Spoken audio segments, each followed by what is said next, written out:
Does he actually have an accent?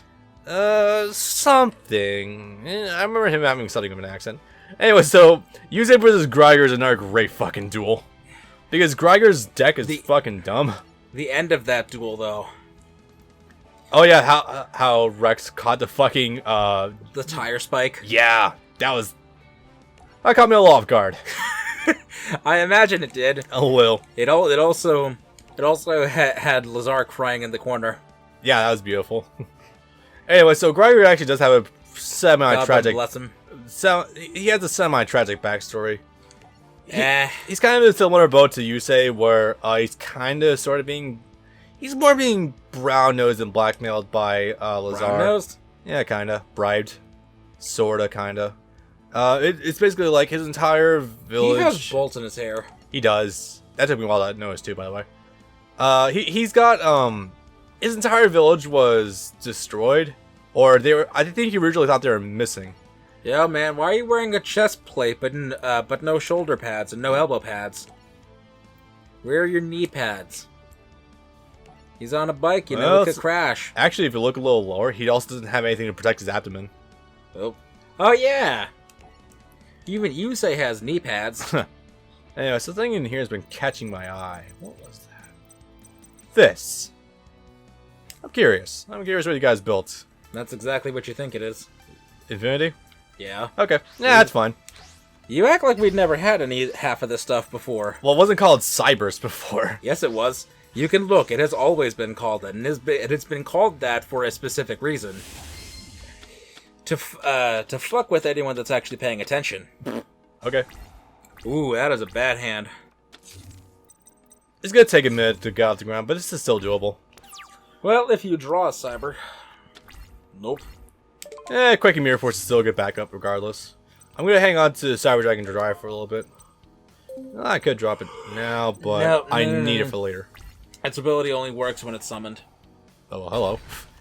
The few times these guys actually have fucking MST, I swear to God. Anyway, so there's a reason I'm doing this deck. Tomato! So there was a transition point where I had to go from using my Red Dragon Archery deck, which namely was against fucking Sherry's Duelist Challenge, my god. I think you know which one I'm talking about. Probably. Yeah. So what happened was, that deck was kicking my ass so badly, It's okay. I really needed a deck that actually could control the flow of a battle, and I happen to remember that the evolved version of my Cyber Dragon deck was basically, hey, Cyber Dragon Infinity, that eats shit. So I'm like, okay, I'll use that. And lo and behold, Cyber Dragon Infinity carried me for the majority of the Duelist challenges. Like right now I have all of Vanilla Yu-Gi-Oh!, GX, most of 5Ds, and I'm working currently on Zexal Enter the Duelist challenges. There we go. That's what I was working for. There you go. So yeah, needless to say, I know how to use this deck fucking inside and out now. It would be problematic if you didn't. Especially at this point, with how much I like this deck. Alright, going for it. I still don't have Fortress Dragon, but it's not a big deal. As long as the core idea is intact, it still works. You can basically abandon fusions altogether. Sometimes, Rampage Dragon isn't bad. Like if I get Screwbone somehow, I can just drop Fortress Dragon for basically free just by saying shit to the graveyard, and then I can mill, and then it can attack like 3 or 4 times in one turn, and that's 2,100 attack points. Power Bonded does a lot more. What's up? Its ability again? Its ability is that by sending like 2 or at most 2 monsters that are light type from your deck to the graveyard, it can attack for however many monsters were sent to the graveyard. That's a different one. It might have been 3. I don't know. No, I'm talking about Infinity. Oh. Infinity. Actually, this is the card I was talking about. Rampage Dragon. Infinity, Because I'm not sure, because it's not a direct... It's a direct, sort of, targeting effect. I'm not sure if you'll be able to negate... No, Dark Strike Fighter's ability. So I would say Regeki anyway. Yeah, I'll do it anyway, just because I can't really get through Swords of the Light anyway, so that would probably be for the best. Oh, then set limiter removal. Actually, No. I'm just gonna take this off your hands. Do I need to do that? No. Is it fun anyway? Hell yeah. Actually, wait. Trivial monster. Inflict damage to your opponents equal to the trivial monster level on the field times 200. You'd only be able to use itself, and that wouldn't be worth it. Yeah. You wouldn't be able to use Infinity, because Infinity does not have a level, it has a rank. Is there a difference? Yes. A level and a rank are different. That's why the card is black instead of orange or white. And why if you'll notice, all the stars are on the complete opposite side. Oh my god, they are, aren't they? Yep. Is it wrong to say I've never noticed that until now? I didn't until recently either, and I've been following this game forever. So just oh yeah, also the stars is different. Huh. Okay. Just set the limiter removal and the other one. Yeah, it's fine. Set it as backup. If he doesn't, he can get over it. There's no way in hell he's gonna be able to get through Infinity that easily. Flying Fortress Skyfire. Okay. No, it's trying to get me used to the removal. Frankly, no, thank you. Also, I think it's about to go down. No, not quite yet. No, it's fine. Next. Here's what I'm gonna do. Summon you. Bring up another side repair plant. And I'm gonna eat it. Well, I could eat that too. What are you offering me? No. The hell is Fortress are you gonna do? I don't even know what this card does. No. The original attack of this card becomes 1,000 times the number of season trials. Yeah, nah. Under better circumstances, perhaps, but not right now. Just keep eating. Yep. I fucking love Cyber Dragon keep Infinity. eating. No, you can only eat once per turn. Trust me, I'd love to eat everything on the field at once, but you can't quite do that. Damn it. Nope. I was hoping for Solemn Strike. No. No, it's not nowhere That's close gonna to destroy working. your whole field. I'm aware. Trust. Don't worry, Dad. I'm aware. No mistakes. Or no dinner for you. Eat you, because...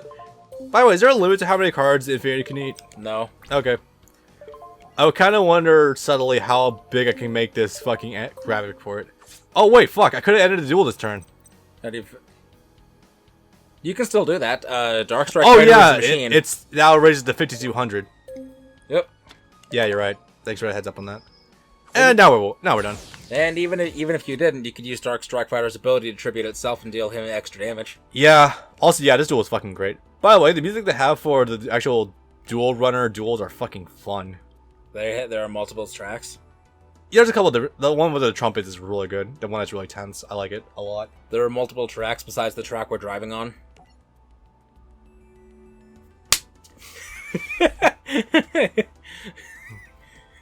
You paid me, I paid you. He used our valley as a testing ground. Yeah, that is a suck. Until Greiger shit later on with the Dark Signers, and that was even funnier. He doesn't even really get his closure until episode 110 or 20 something when Jack gets Red Nova Dragon. Wait, oh yeah, that's right, Greiger does come back, that's right. He comes back for a third time and is even more useless than he's ever been before. You know, originally I was under the impression that everyone that was a Dark Signer actually did die when the arc ended, but nope, it was just Rex. They got brought back to life. Yep. And they conveniently had no memories. No, yeah, they did. Carly didn't. I think we had this discussion before, but yeah. Now good was going to answer for all his lies. They kind of have to have their memories, otherwise Crashtown wouldn't exist. Yeah, Carly doesn't remember anything though. Carly went through a bit of a different sort of trauma.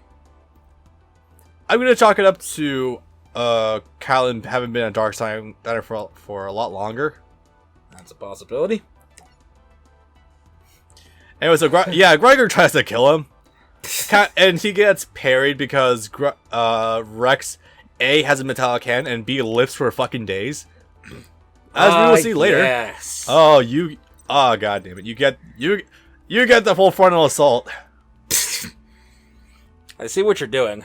Yeah, I'm glad you caught that one. Anyway, so Aki's, she is fucking great. Fucking great. Trust me, there'll be no comeback. Just gotta be sure to take it from the rear. No, seriously, Akiza is fucking amazing. And Sayer is... I like his hair. I like his doofy little hair because he reminds me of Cyborg 009. I never not think of him as a fucking Ace Attorney character. Kinda, yeah. It will never not escape my mind, I'm sorry. He could be Miles, couldn't he? A little, yeah. He's already kind of dressed like one. Yep, it's part of it right there, too. He does look like Miles Edwards, though. That's the funny bit. The dragon will bring the world to its knees. Anyway, so Backlord, well, kind of.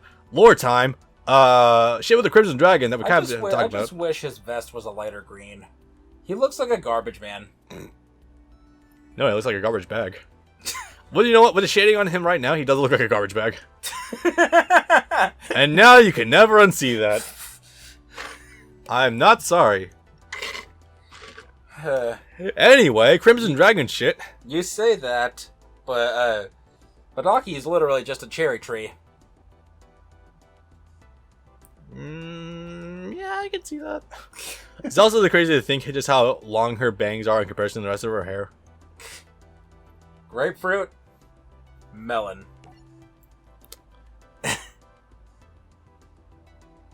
Thinking. Melons. At least. It's one of those Nami sort of things where she starts out with relatively big boobs and then by the end you can barely see the rest of the screen. Basically. So now I do have another funny. Because let's not beat around the bush here. Aki has fucking huge tits. Yeah. And they're fucking great. Tits are good.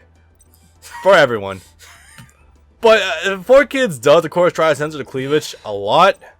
And two things about that. One, kids are going to see the roundness of the boobs anyway, so you're not doing much to hamper that. Unless you, change your outfit entirely. Which, good luck with that. And two, they are very consistent with how they censor her cleavage already. So it's like, some shots, they'll leave one frame at the very end of a shot where they won't mask it anymore, and because they forgot, and then like, oh hey, tits, right at the very end. I've caught this multiple times, by the way. It was funny. And then sometimes at a far distance you can still see her cleavage because she's just that stacked. But other times, they kind of fuck up a lot with this. By the way, what deck is this? This is a new one. Okay. Valhalla, interesting. I'm curious where this is gonna go. Yep, fairy types. Curious. This is also one that's also sort of a work in progress, but I think it'll do just fine. I just need to remember to do what in what order. Okay. No big deal. Nope. So I guess I'll be playing backup with running commentary while this is going on. So kind of. Aki is a bit of an interesting case. So I thought you were gonna say Aki has big tits again. And you can make. I could say that again. Aki has big tits. You can make as many tangents about that as you want. Let's see. There's also the fact. Can you? This might be a bit much, but can you do a side-by-side somewhere in here of her next to Colin from Code Geass, because they're literally the exact same character? Hey. One of them's a good character. Yes. I'm glad you agree with me on that one. Oh no, I fucking hate Colin. Yeah, I don't like Colin either. I like Sherry more than Colin. I said that. Yeah. Yeah. I gotta watch those OVAs for Code Geass. Anyway, so Aki's backstory is a bit... There's an Alice in Wonderland OVA for Code Geass. I think it's just straight up called Nunnally in Wonderland. Oh, fuck? Okay. 2012 was a weird time for us all. I remember there being some weird OVA for Code Geass that was before the new actual series, but yeah. Oh, Akito the Exiled. Oh yeah, that piece of crap. Yeah. Oh boy. Yeah. Anyway, so... Accents. I love Brits. Anyway, so, Aki's backstory, while we're not talking about tits or Code Geass again. So she's a psychic. What exactly does being a psychic have to do with Yu-Gi-Oh? You could basically make your holograms into real life, and they could do actual physical damage to your opponent. And basically, it's you can 5D's excuse because every series needs to have one. their excuse for bringing back the Shadow games, for making the pain real. Essentially, even though there's 2 different routes you can make pain real in this. One is through Shadow Duels, which is through with the Dark Signers, and one with fighting Psychics. There's a bit of disparaging about the actual differences. Frankly, I think it gets into semantics. But anyway, so Akiza, she's had a bit of a rough childhood because she's been a psychic, a very powerful one, since like a pretty early age. So, she's been ostracized a lot, even by her own parents, and that's led to some pretty heart-wrenching flashbacks. Yeah. Yeah, it's pretty rough. Feeling worse for her parents though, because like they fucked up a couple times, and they're just like they she feel like looks they failed. great in that school uniform, by the way. Yeah, That you know reminds she looks even better in the motorcycle outfit though. That reminds me, I have something to tell you actually. Oh. If what I remember is correct, then in season 3, she ends up becoming a school professor. She Whoa. becomes one of the teachers. Actually, I think I remember seeing that. I remember seeing gifs on Tumblr about like grown-up Luna and Aki as like an actual teacher. Leo and Luna attend the duel academy that Aki teaches at. Oh yeah, and when the Duel Academy is brought up again, I actually like the connecting of two. Aki goes to Duel Academy, the same one that Jane was at. I No, assume. this is a different one because the uniforms are different. There is no way that Aki would be a Slifer red, and her uniform is red. That is a very valid point. Also, I would personally love to see Alexis in that outfit that she had. Yeah. Yeah. Anyway, so yeah, Aki is kind of a top tier waifu in the entirety of the series because she has A, character, B, she's actually pretty funny. The only thing that does get to me a little bit about Aki is the debut of her English voice actor. Why do you keep trying to burn? The debut of her You're English. a plant. It's supposed to be as a substitute for her. Shit, that's a funny part, but okay. So, I'm not too big of a fan of her debut voice in Bella 4 Hudson. Kids. She really tries to hammer home an accent, and I think it would be alright, except she goes really high pitched with this sometimes. Let me give you some examples of other characters she plays that might put into perspective for you. Tell me one is a One Piece character. Yes, although the first one just Fuck you. The first one, just to soften the blow a little bit, Blaze, the hedgehog. That's actually kind of fucking Or the funny. cat, fuck. Okay, even I didn't catch that first. I know you wouldn't and no one else would give a shit, but you know there are some people. Yeah. Let's see, who else? She played Luffy. Wow, really? Yeah. Oh my god. She played Mai when what was it? When Megan Hollings had left New York and went to California to play Rangiku forever. Huh. Interesting. So she's been around for a while. That's good. And she plays other characters in more recent Yu-Gi-Oh! Shows also. My favorite is that she plays the cowgirl announcer lady from the Friendship Cup in Arc 5. Yeah, I remember you showing me that, I think. So, yeah, I do fucking love Aki. Brayden told me that going in through Fortune Cup that yeah, the action's a little annoying at first, but she quickly grows into it, and it's like, yeah, no, she got pretty good at it pretty quickly. As is the case with a lot of voice actors for a lot of stuff. But frankly, goddamn, Aki is always a treat to watch. Also, her with Yusei is always fucking adorable. I'm just gonna try to say that. Yep. So I'm gonna tell you a funny thing, actually. Taylor, sometimes I think she wishes death on Leo because of his super grating voice. Sometimes she was in the room So fun. She was in the room for his first duel against Yusei. I'm not joking. I hurt my shoulder doing that. I love the kids, but Leo needs to roll it back sometimes, or at least like whoever is directing those voices. The director for all of the Yu-Gi-Oh! Shows up until 5Ds ended was Eric Stewart. Okay. Also, we're not going to show off that character in this series of duels, unfortunately, because it's not in the game.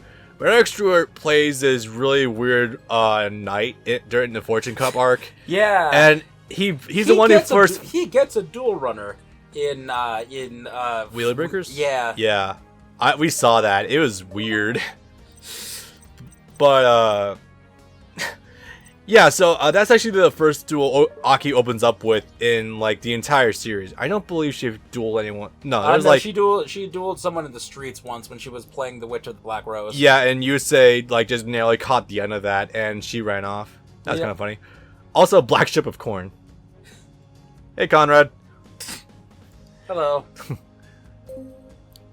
It's also just, like, fucking corn. Where'd they get that from? Plague? And now we're the plague came from first both rats and from bad food. It was a food thing too. Yeah, I guess so. Oh, you just gonna burn her to death? I could. I'm gonna try. I'm gonna attack, see what she has. If she can't counter it in any way, then I'm gonna burn her.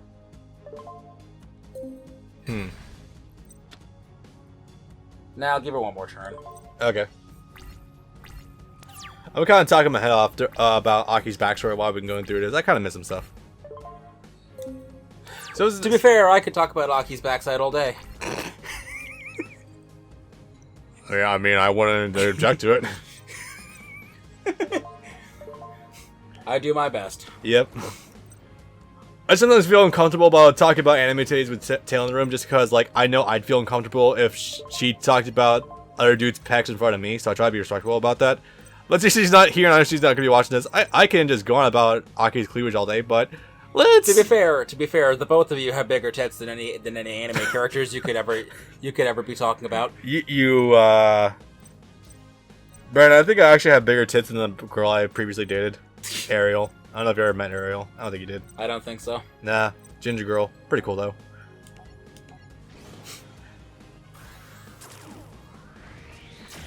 This deck is not doing any of the things it's supposed to be doing, but Aki's pulling so much of a shit show that I don't even care. Yeah, Aki's deck, default build-wise, it's not terrible. I'm not too hot on vanilla Black Rose Dragon, honestly. Oh my... What? I forgot. That's why this card is so good. The fact that you can just spawn, like drop everything. This card. Oh, this card. You can target 3 cards in the graveyard. Banish them. Oh, yeah. In any graveyard. I forgot about that. I thought it was only in yours. I should have been using this a long time ago. Damn, ability. That could shut down a lot of cards. That'll fuck up Light Sworns. Unless you have the card Necro Valley, but damn. Only to the extent that they have less than the amount they need. If they have over 7, shall we say, then it's a moot point. Yeah.